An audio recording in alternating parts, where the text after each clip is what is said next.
I ruined my perfect family after my husband caught me cheating with my boss and went to jail. Now, 7 years later, he's free while I'm alone, and my kids hate me. I'm a selfish person. At least, that's what I tell myself over and over again, almost every night, as I listen to the silence in my house. My kids aren't here. My ex-husband hates me, and rightfully so. My family is broken, and I've never stopped hating myself for what I did. My selfish act happened in 2015. I had just turned 39, and I admit that I didn't appreciate my ex-husband. He always told me I was beautiful every single day, always took care of me, and treated me as his equal. He never treated me like a queen or a princess. I was his partner. We had been married for 20 years, together since high school, each other's first and only love. It felt right. My family loved him. My brother admired him, and my ex helped him through a lot of tough times. My ex was the person people called when they were in trouble, and he always helped. He was a good man. Over the years, I gave him 2 stubborn boys, who were 18 and 16 at the time, and twin daughters who were 13. I had gained weight and felt insecure, but he still told me I was beautiful. Our arguments were rare. We talked about everything, but when we did fight, it was usually about our sex life, or lack thereof on my part, and the things I refused to do in bed. It wasn't that I didn't want to. I just wasn't in the mood, and he understood. When I turned 39, my birthday party revealed the new me. I had spent the whole year at the gym, doing yoga and Pilates. My effort took me from 180 pounds to 135 pounds, and for me, it was an incredible transformation. I had always been chubby, so having a toned, fit body was a new experience. My ex-husband went to the gym with me as well, but not as often. Still, he went from 260 pounds to 225 pounds and was starting to get in shape. He couldn't keep his hands off me, but for some reason, I still wasn't in the mood. It wasn't like he didn't try. We went out to dinner, danced, and took regular walks. He always helped around the house, and I could see in his eyes how much he loved and desired me. 20 years together, and he still looked at me with longing. I think any woman would desperately want that, but mentally, I just wasn't in the mood. At the time, I thought I might be going through early menopause since we were only intimate 2 or 3 times a month, and I usually finished quickly, but he wanted more. No matter how hard he tried, I just wasn't interested. He mentioned couples therapy, and I refused. And here's where my selfishness comes in. A new manager started at my office a few days after my birthday. He was a bit younger, attractive, and, for some reason, interested in me. At first, I ignored it. Then we went from ignoring each other to casual conversations. Then he flirted, and I showed him my wedding ring. However, after 2 months of constant flirting, I flirted back. That led to me telling him about my life, and I found myself thinking about him more and more. It was an emotional affair. I know that now, but at the time, it felt like I was on cloud 9. My ex-husband suspected something was off with me. We had a heated argument about it, which I honestly believe he started. He went to kiss me, and I unconsciously made a disgusted face. It wasn't directed at him. I was thinking about this man when my ex leaned in, and I felt sick about the whole situation. At least, that's what I tell myself. A week after that day, I asked the new manager to meet me at a cafe to talk. I fully intended to tell him to leave me alone, that I couldn't do this, but before I could say anything, he kissed me, and my mind went blank. That was the start of our 6-month affair. During that time, I did things with this man that my ex always wanted. I was more eager, more willing, always in the mood. I think it was because it was something new. My ex and I were still together during that period, but not as often. I started pushing him away, criticizing his little habits. I even belittled him. I'm ashamed of how I treated him during that time. I only realized what I was doing when my brother came to visit and told me that my ex had confided in him about how depressed he was and that he was thinking about asking for a divorce. He said he felt like I didn't love him anymore and that he was starting to lose his love for me. That was my wake-up call. I immediately ended the affair, quit my job, and told myself I would make my husband feel loved and desired. I was determined to fix things, to be a better wife if I could. My affair partner, Pedro, showed up at my house with a box from my office, containing the things from my desk that I had requested. We talked. He wanted to know what he had done wrong, and I told him I needed to fix my marriage. I asked him to leave, but he wanted one last time. And like a fool, I agreed. We went to the bedroom and started.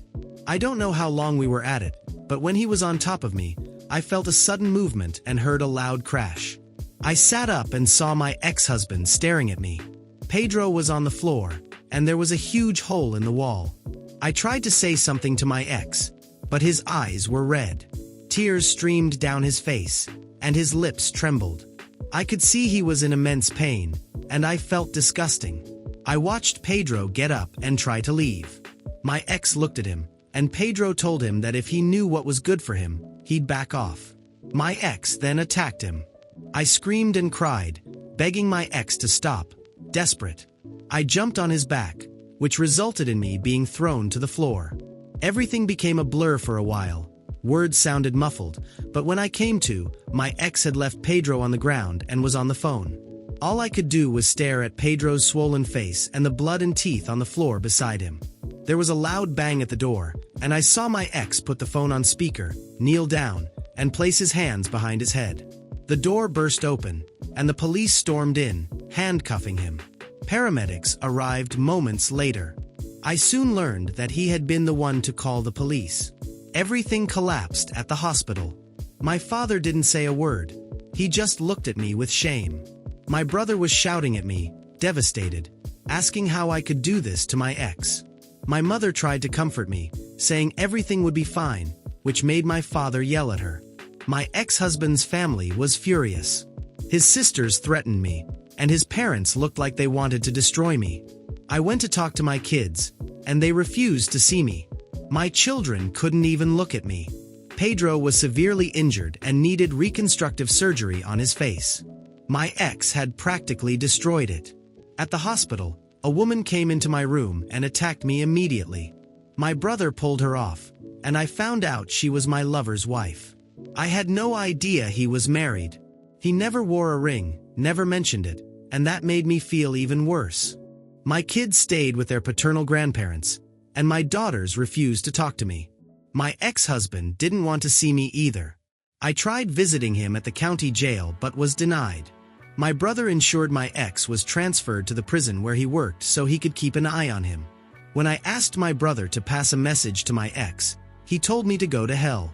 During the trial, I saw my ex for the first time in months. He looked at me with such hatred that it hurt more than I could have imagined. He had always looked at me with love, even when we were upset with each other, but during that trial, it was pure hatred. I had to leave to cry in the bathroom.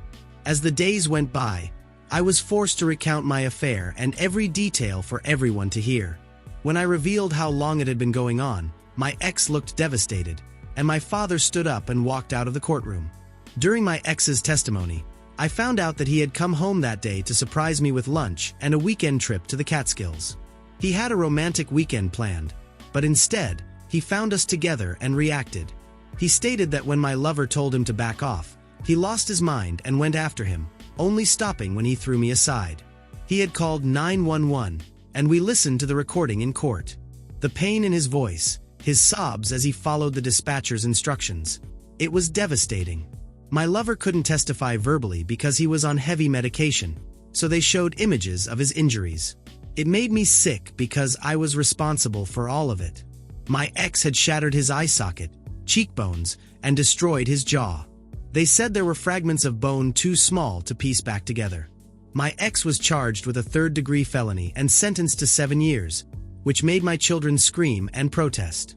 My daughters and his family let out a wail that haunts me to this day. The first 3 months were torture. I was sued by my ex-lover's wife for alienation of affection. My ex filed for divorce. My eldest daughter moved out. My other son locked himself in his room, and my twins started rebelling. My ex-sisters-in-law attacked me at the grocery store. My ex's mother spat on me when I tried to apologize to her. My father and brother refused to speak to me. Eventually, I had to find a new job. There was no money coming in, and I had almost drained my savings. I was practically blacklisted in my field. It was bad publicity for the accounting firm, so I started working in retail and as a tax assistant during tax season. I nearly lost my house. My ex refused to let me visit him, and all my letters were returned. Crying in the shower became almost a daily occurrence. My parents nearly separated because my mother constantly defended me. My brother refused to acknowledge me. Even my childhood friends were divided. Soon, I started having thoughts of ending it all, of packing my things and disappearing. The guilt was unbearable. Eventually, I sought therapy, and my therapist called me out. She told me I had just settled with my ex, that I didn't see him as my husband but as a friend with benefits and treated him as such. She was right. I had become too complacent with him.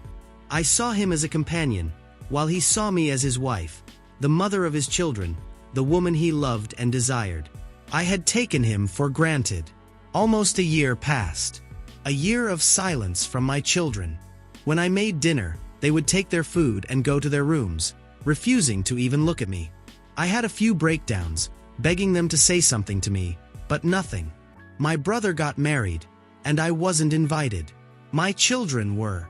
I kept trying to visit my ex in hopes that he would put me on his visitor list, but I was always denied. My letters were still being returned. It left me deeply depressed, and I knew I deserved it. Then, one day, out of nowhere, my brother showed up. I was shocked and happy to see him. It was the first time since the trial. He came to my house only to berate me. He said my ex was in the infirmary after being stabbed. An inmate had tried to force himself on him in his cell, which resulted in my ex getting stabbed in the stomach, and the inmate having his spine broken. My brother yelled at me, "You did this," before storming back to his truck. I cried for days after that because he was right. I did this. I tried to visit my ex in the infirmary, but I was still denied. For 4 more years, I kept trying to talk to him and wrote letters, but they were all returned. Thankfully, our children visited him often, and that's how I learned that my brother had placed him in protective custody after the attack. Over the years, my eldest son went to the same college my ex had attended and even chose the same major. He only called his siblings.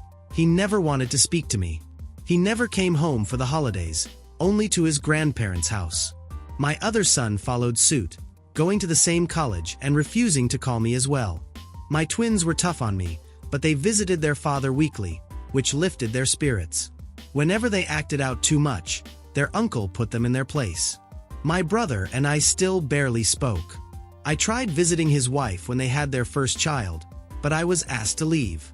My mother kept me informed about what was going on in their lives, and my father still refused to forgive me. Then, at the beginning of May this year, my children were happy. They came home. I didn't know why, and I didn't care. They were home for 4 months. My children were around. I did everything I could to show them how sorry I was, but for the most part, I was ignored. Still, they were talking to me, and that made me so happy. Being able to have a conversation with them, to know what was going on in their lives. My eldest son had been dating a woman for over a year. My second son had joined a college sports team. Even my daughters started speaking to me again. I hated myself even more for what I had done to them. Seeing them smile again, joke around, have dinner together. I had missed that so much. At the end of August, I was preparing for my twins' first day of senior year, which also happened to be their 18th birthday. I expressed my excitement about the birthday party, told them what I was planning to do, and without hesitation, my daughters asked if we could do it on another day. I was confused because I thought we were finally getting better. When I asked why, one of them said, "Because Dad is throwing us a party. I don't want you near him." That comment shocked me. I asked when their father had been released, and they said he got out at the end of April for good behavior. I cried because he was free, and it broke me a little more. They had been around more often because he was out. They were happier and more excited because they had their father back in their lives. It wasn't because we were starting to heal. They had him back. I asked where he was living, and they told me he was staying with my brother. I tried calling. I needed to talk to him, but he refused. I tried going there, holding all the letters that had been returned over the years, and I saw him briefly through the crack in the door. I called out his name, and my brother asked me to leave. I handed him the letters and walked away. When I reached the driveway, I heard his voice. I turned around, and he was walking toward me. I started crying instantly and went to hug him, but he handed the letters back to me. He said coldly, "You forgot these." I cried as I watched him walk away. I begged, pleaded for him to just talk to me, but he simply went back inside. My children stood at the door, staring at me, and there was no love in their eyes. At that moment, I realized they were only tolerating me. Still, I want to fix this. I want to tell them how selfish I was. I want to tell him how much I missed him. Tell him how sorry I am for destroying what we had. I'm trying to move on with my life. I heard from my mother that my lover's ex-wife had been visiting my ex for 2 years and had been coming to see him. I don't care. I just want him to forgive me somehow. I want him to talk to me, to stand by my side, to look at me the way he used to. I want my children by our side. I just want my family back. But I know I don't deserve it. Even if, by some miracle, we became one again, it would never be the same. I was selfish. And I wish I could take it all back. Then I searched and found enough information to know it was about my family, and it made me furious. I contacted my mother, who started crying, and I yelled at her. When I went to see my father and told him what I had done, he yelled at me. My father is a good man. He only yelled at me because I cursed at my mother. My mother tells me that I may not love her, but I need to respect her. It's hard to respect someone like that. My father always fought. He drilled it into our heads that we should be grateful to grow up in an area where we wouldn't be attacked for getting good grades or caught reading by other boys who would beat us up for wanting things like going to college. He told us that's how it was for him in the South Bronx. My aunts told us how he joined a gang at 13 just so he could be left alone while going to school. When he was 15, his father died of cancer, and my dad had to become a father figure to his 2 sisters. Since there was no life insurance, he worked and did whatever he had to do to help pay rent and put food on the table while still attending school. My dad said he was lucky that his mother remarried a good man and that they moved upstate to New York for a better life. From what my uncle told me, he and his friends thought my dad was weird. It was the 90s, and my dad would go to school wearing baggy clothes and a shirt with the Puerto Rican flag on it. They decided to mess with him. My uncle said they didn't expect my dad to instantly fight back and beat them. But instead of walking away, my dad helped him up and asked if he wanted to ditch school, share a beer, and talk. My uncle said that when my dad did that, he knew they would be friends, and they started hanging out. He introduced him to my mom, and they hit it off. They went to the same college, and, by the end of their first year, they got married. When I was growing up, my parents were the lovebird couple. They were always holding hands, kissing. It was honestly embarrassing. Even at the start of my senior year of high school, when everything happened, he acted like a teenager when it came to my mom. He loved and respected her. I can honestly say he never put her on a pedestal. He used to give me lessons, saying that a woman doesn't respect a man who puts her on a pedestal. When I asked why, he said, "Because they'll always be looking down on you." My father told me that both his father and stepfather had the same mindset. You treat your wife as your equal. She is your best friend, your confidant, just as you are to her. My dad had his quirks. He was a big guy, always playful, standing at 5 feet 11 inches and weighing 260 pounds. Despite being heavy, he was very active. I loved when he sang to my mother. We all did. He would serenade her by flowers and write on the card, "Because it's Thursday, and I was thinking of you." He would occasionally write her love letters and defend her honor whenever someone was rude or disrespectful. He always told her how beautiful she was. My father showed my sisters the kind of man they should have in their lives. When it came to my uncle, my father was always there for him, even when everyone thought he was a lost cause. My dad never gave up on him. As my grandfather once said, "Take the stupidity out of him and leave the man he's supposed to be." That line always made me laugh. My father showed me how a man, a friend, and a husband should act. And my mother, before the affair, always loved my father. He always supported and encouraged her. He was her biggest fan when she was down, and she was his.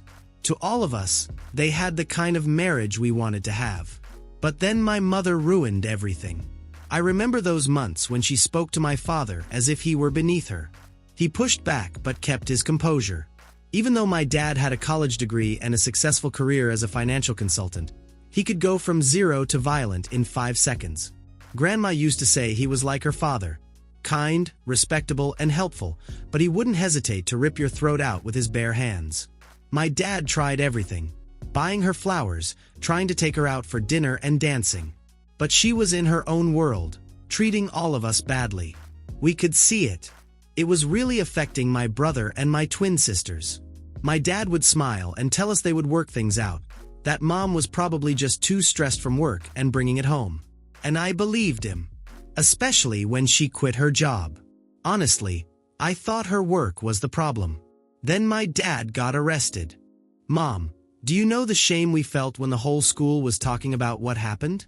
My father was arrested because you couldn't control yourself. I couldn't even look at you, so I went to stay at Grandma's. The sight of you disgusted me. And when I visited Dad, he couldn't look at me. He was ashamed. He told me he had failed as a husband and as a man. I told him he hadn't, but he insisted he had. He said a man would have thought about the consequences before doing something so stupid, and that he had failed as a husband because his wife had been with another man. I begged him to look at me, but he wouldn't. Then I searched and found enough information to know it was about my family, and it made me furious. I contacted my mother, who started crying, and I yelled at her. When I went to see my father and told him what I had done, he yelled at me. My father is a good man. He only yelled at me because I cursed at my mother. My mother tells me that I may not love her, but I need to respect her. It's hard to respect someone like that. My father always fought. He drilled it into our heads that we should be grateful to grow up in an area where we wouldn't be attacked for getting good grades or caught reading by boys who would beat us up for wanting things like going to college. He told us that's how it was for him in the South Bronx. My aunts told us how he joined a gang at 13 just so he could be left alone while going to school. When he was 15, his father died of cancer, and my dad had to become a father figure to his 2 sisters. Since there was no life insurance, he worked and did whatever he had to do to help pay rent and put food on the table while still attending school. My dad said he was lucky that his mother remarried a good man and that they moved upstate to New York for a better life. From what my uncle told me, he and his friends thought my dad was weird. It was the 90s, and my dad would go to school wearing baggy clothes and a shirt with the Puerto Rican flag on it. They decided to mess with him. My uncle said they didn't expect my dad to fight back instantly and beat them. But instead of walking away, my dad helped him up and asked if he wanted to skip class, share a beer, and talk. My uncle said that when my dad did that, he knew they would be friends, and they started hanging out together. He introduced him to my mom, and they got along well. They went to the same college, and by the end of their first year, they were married. As I grew up, my parents were the loving couple. They were always holding hands, kissing, and it was really embarrassing. Even at the beginning of my senior year in high school, when everything happened, he acted like a teenager when it came to my mom. He loved and respected her. I can honestly say he never put her on a pedestal. He gave me lessons, saying that a woman doesn't respect a man who puts her on a pedestal. When I asked why, he said, "Because they will always be looking down on you." My dad told me that his father and stepfather had the same mentality. You treat your wife as your equal. She is your best friend, your confidant, just as you should be for her. My dad had his quirks. He was a big guy, always playful, 1.80 m tall and 118 kilograms. And despite being heavy, he was very active. I loved when he sang to my mom. We all loved it. He would serenade her by flowers and write in the card, "Because it's Thursday and I was thinking about you."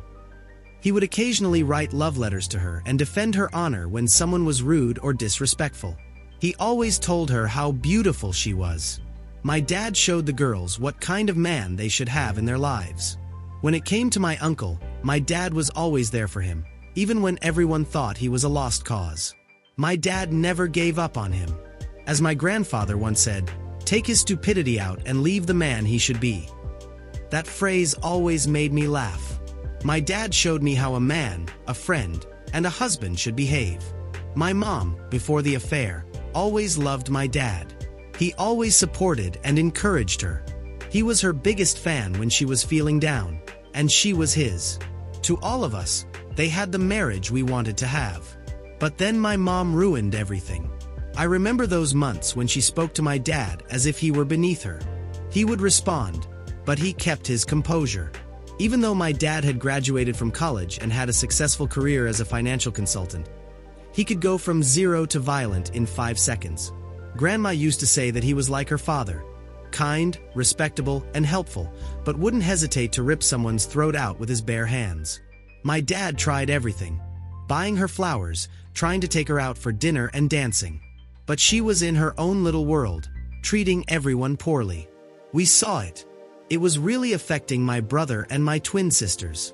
But my dad would smile and tell us that they would work things out, that mom was probably stressed at work and bringing it home. And I believed that. Especially when she quit her job. Honestly, I thought her job was the problem. Then my dad was arrested. Mom, you know the shame we felt when the whole school was talking about what happened? My dad was arrested because you couldn't control yourself. I couldn't even look at you, so I went to stay at Grandma's house. The sight of you disgusted me. When I visited Dad, he couldn't look at me. He was ashamed. He told me that he failed as a husband and as a man.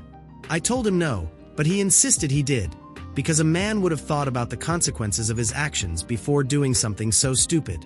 And he failed as a husband because his wife was with another man. I begged him to look at me, but he wouldn't.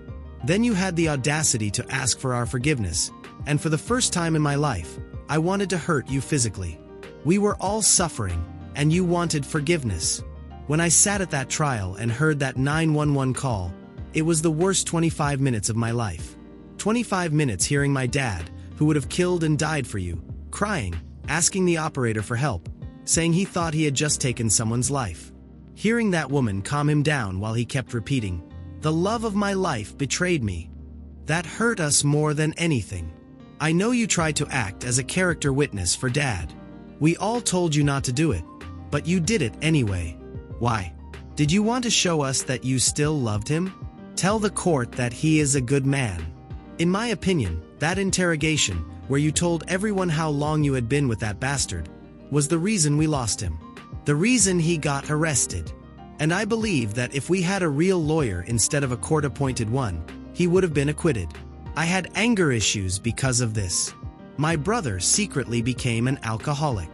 One of the twins had suicidal tendencies. And you didn't notice. All you wanted was to try to fix things with Dad, leaving me to take care of my siblings. I hated you. In a way, I still do.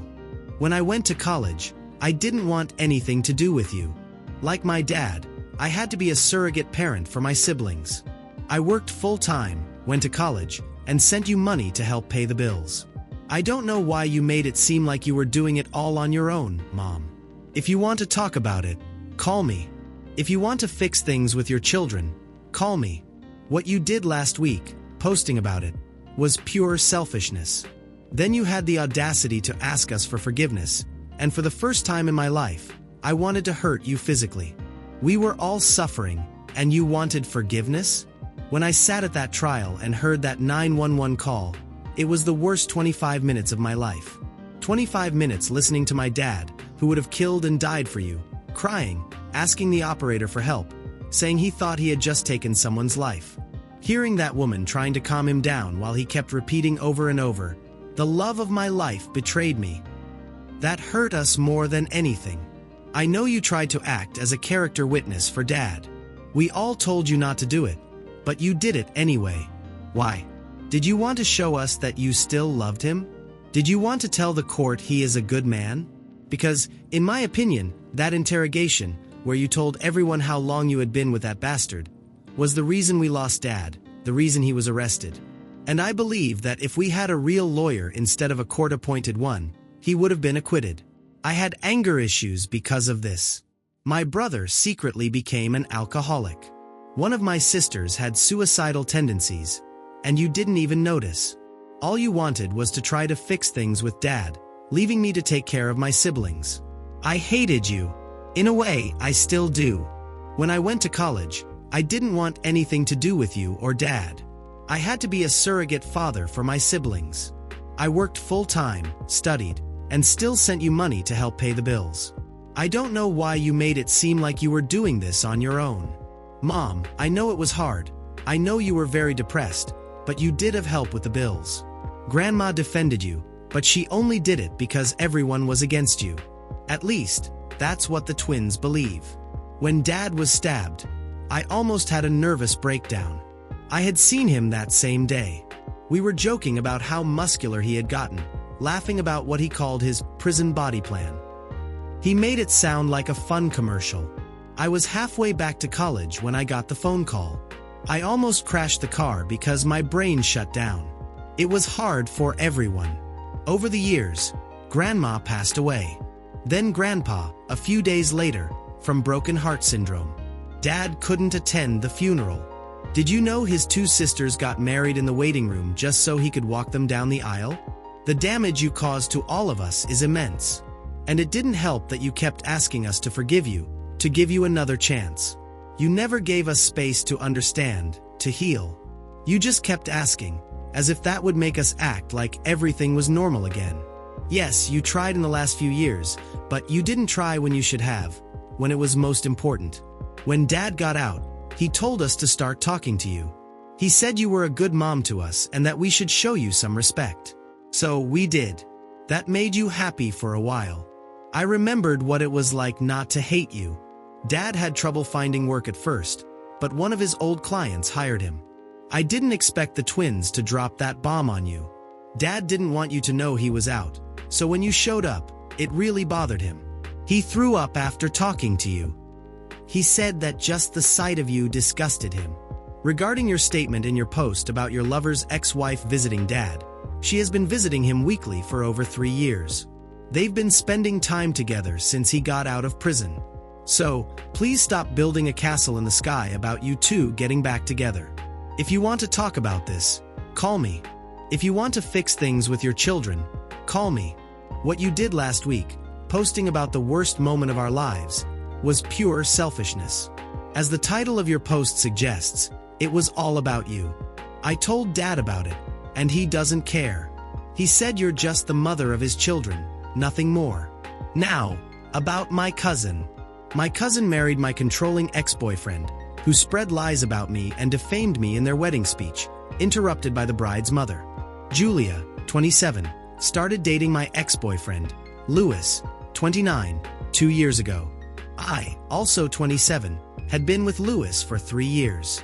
We started dating after he graduated, and I was in my second year of college.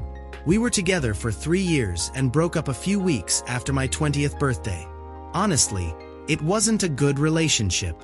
I regret that it was my first adult relationship.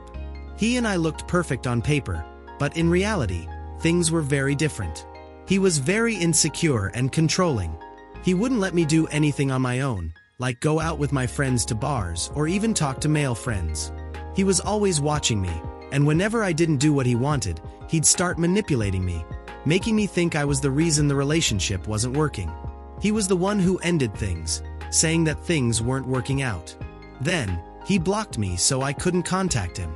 I tried many times to reach out to him, but after the breakup, he disappeared completely. 2 months later, I heard from others that he was already with another girlfriend. I really don't like this guy. After years without contact, when I turned 25, he unblocked me and texted me wishing me a happy birthday. I ignored it, but he kept messaging until I blocked him again. Then, Julia introduced me to him as her new boyfriend. She knew our history, knew how toxic he had been for me, but still started dating him. I tried to be respectful but made it clear that I didn't want contact with either of them.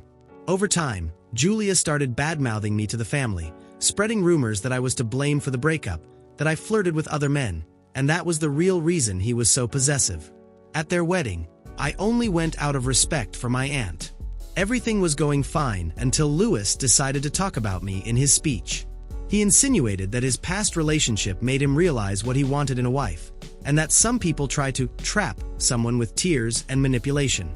My aunt stood up, took the microphone from him, and tore him apart in front of everyone. She said she was ashamed of her daughter for allowing that behavior. Then, she left the ceremony and took much of the family with her. Now, Julia wants to apologize and reconnect, but I don't know if I can forgive her. Anyway, I didn't want to bother her with such petty things and knew I was strong enough to handle it on my own, so I didn't bring it up with her. I also wanted to let it continue and see what kind of ridiculous rumors they would come up with because, either way, my other cousins still came to me and told me what she was saying behind my back. So, it was just fun and a form of entertainment for me. 6 months ago, they got engaged and announced the wedding date shortly after. My parents received an invitation, but I did not. That's fine, I didn't expect to be invited to the wedding, nor do I think I'd want to go after everything that happened between Julia and me, much less between me and Louis. The wedding happened 3 days ago, and for me, it was just another day, so I wasn't too concerned about what was going on there. But, after a while, my phone started getting flooded with messages from the whole family. Everyone was talking about a speech that Louis and Julia made at the wedding, and I was very confused. Then, my parents called me and said they needed to talk to me. They were the ones who finally told me what happened, and I lost my mind at that moment. Apparently, they took the opportunity at the wedding to make a horrible speech about me and spread as many unpleasant things as they could. They wanted to turn the whole family against me, and I think they might have succeeded if I didn't have something up my sleeve. Julia and Louis were smart enough not to mention my name, but they kept referring to a certain ex-girlfriend who wasn't present at the wedding, which could only be referring to me because who else could it be? Anyway, they repeated all the rumors they had tried to spread about me, like that I was a flirt and, apparently, a gold digger too. They said that I depended on Louis's money and expected him to pay for everything, and that he had to do that because I insisted that I was just a college student and couldn't spend money, so I demanded that he financially take care of me while we were together. This wasn't true. I always made sure to split everything on our dates and never expected him to pay for anything, let alone demand it. But the most horrible thing they said about me by far was accusing me of cheating on him, which, according to their stories at the wedding, was the reason for the breakup. They said they were happy I was out of their lives and not present at the wedding, since they didn't want such a negative influence around. They also gave the family an ultimatum. From now on, they could either invite me to their events or invite them, because if I were present at any family event, they wouldn't attend. After that, people started messaging me to tell me about what had happened, but I only found out through my parents, and that made me extremely angry. As I mentioned before, I thanked them for what they did because they left immediately after the speech, since they couldn't stand what Julia was doing. They also told me that my aunt was very puzzled about what was happening and talked to Louis to see if what Julia was saying in her speech was true or not, since it seemed so out of character for me. And she was right. I hadn't done any of that, and she was completely right to doubt her daughter's statements about the truthfulness of the claims. Anyway, after finding out what they said about me in the wedding speech, I decided to go all out and dug up some old screenshots to prove they were lying. I had to dig quite a bit, and it took me a while, as I had to scroll for several minutes to get to the part one wanted. But thankfully, after much time, I managed to find the chat screenshots between me and my ex that I was looking for. They were from the time we were breaking up, and he was being particularly toxic and cruel. He said a lot of nasty things to me, like how he wished he had never started dating me and that he had wasted 3 years of his life when he could have been with other people since many women had expressed interest in him during that time. But now, finally, he was going to start dating other people. In none of those messages was there any mention of cheating, and I'm sure that if I had actually cheated on him, he wouldn't have let it slide so easily. Anyway, I scrolled even further up and found other toxic chats from him.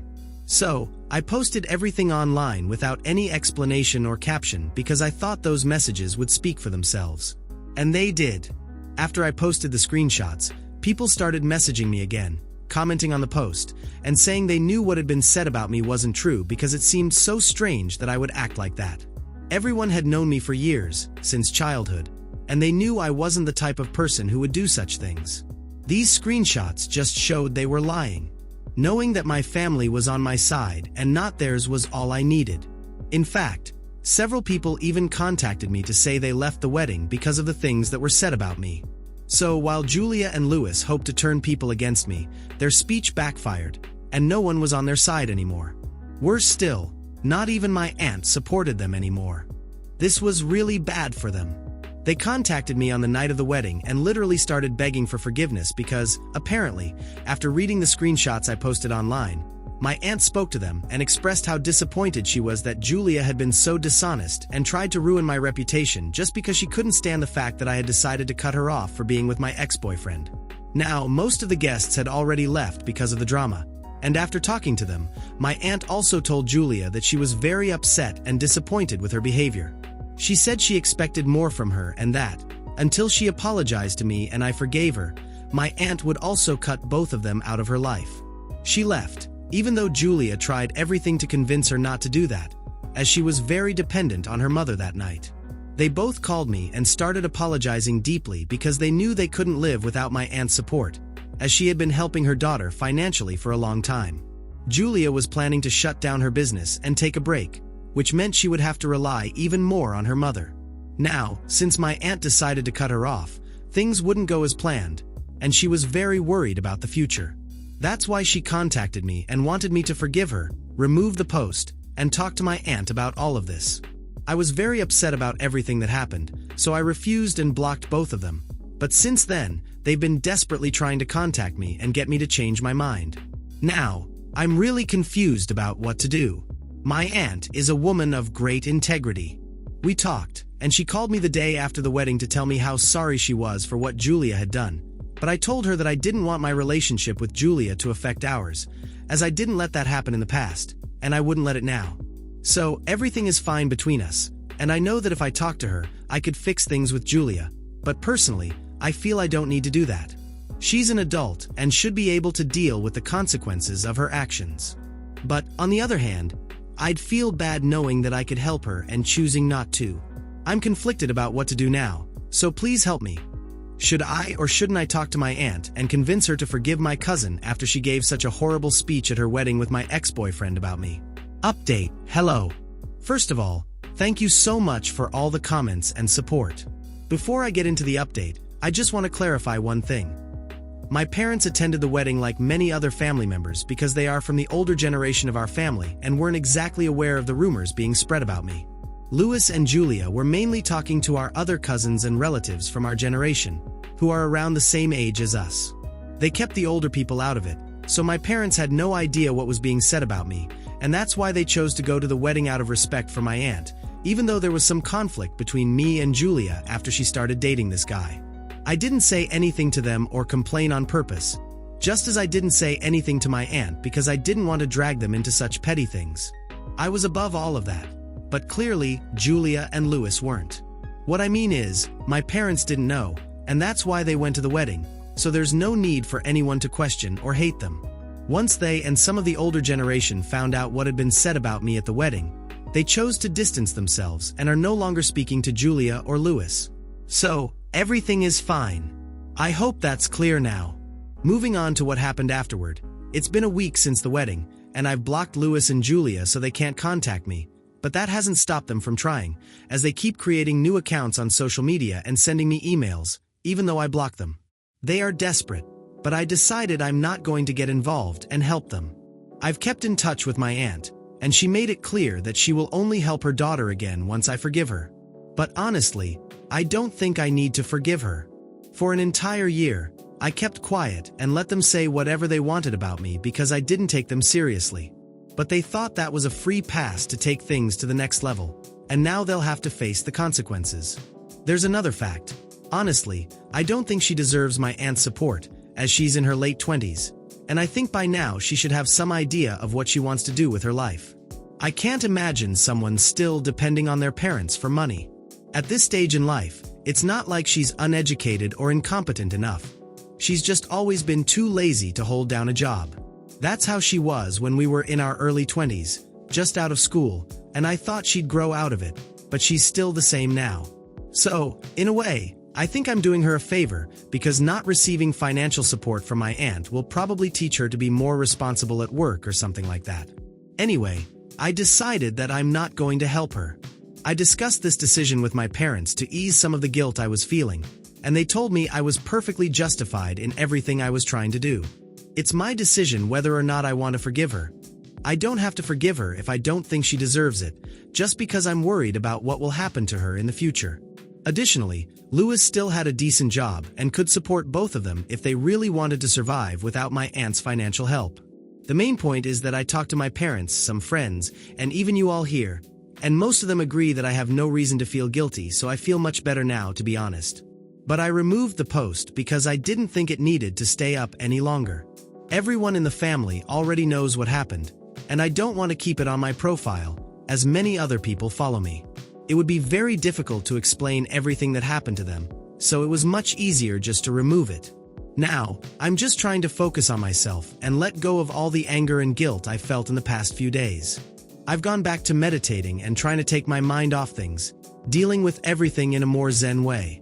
I really hope Julia and Louis also try to improve their lives instead of basing everything on me and making me the reason they wake up every morning, as they have been doing so far. I think that will be better for all of us. Update 2. Hi, it's been a month since the wedding, and from what I know, Louis and Julia are back to their nonsense. My aunt is still not speaking to them because I haven't forgiven them yet. At this point, I don't even need to, because I know their apology wasn't genuine. They were only apologizing because they wanted money from my aunt. They weren't being sincere. After a few days of trying to convince me to forgive them and telling my aunt to speak to them, they gave up when I didn't respond. After that, they started spreading rumors about me, and this time, they were really creative. Apparently, they've been telling everyone that I was trying to ruin their relationship with my aunt on purpose because I wanted all the inheritance for myself. This doesn't make sense and is so absurd that I would do something like that, especially since my parents are also very rich. Let's not even get into it, as I have a good job myself and am doing well. I don't even need to think about inheritance because, with the way things are going by the grace of God, I won't need to depend on anyone for money. Maybe they need it, which is why they think that way. Anyway, they tell everyone this whenever they meet a family member in public, which happens quite often since we all live in the same city and they live near several members of our family. People have been avoiding them like the plague, but they still find a way to talk about me somehow. It doesn't make sense to me because they are so obsessed with me, even though I haven't done anything in the past month. All I do is ignore them, and still, they can't get over what happened. Anyway, I got really annoyed by this last week and told my aunt, who told me that now, even if they apologize, there's no way she'll have any relationship with her daughter. She even told Julia this and blocked her again. Now, both of them are even more furious with me than they already were. I know this because they created another fake email account to send me a very angry message, as that's the only way they can contact me now. They said they were going to make me pay for everything. I know they're unbalanced now, and I'm not really scared, but it can be quite inconvenient, so I responded to them and said that if they tried anything funny with me, I'd call the police and wouldn't hesitate to send them to jail. So they better be careful with what they do. I hope that scares them. If not, well, I have a very good security system installed. Update 3. 4 days ago, I received an email from Louis and Julia saying I'd have to face the consequences of what I had done. I also warned them that if they tried anything funny, I'd report them to the police. But that didn't stop them from doing the most idiotic thing in the world. Last night, they tried to break into my house. Julia had been to my house several times, so she knew I had a very advanced security system. Obviously, I was alerted as soon as they tried to open my door. I don't even know why they thought my door would be unlocked in the middle of the night, around 1 a.m.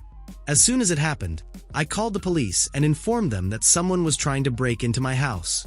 I had a feeling it was going to be Julia and Louis, but just in case it wasn't, I didn't want to take any chances. The police arrived in 15 minutes.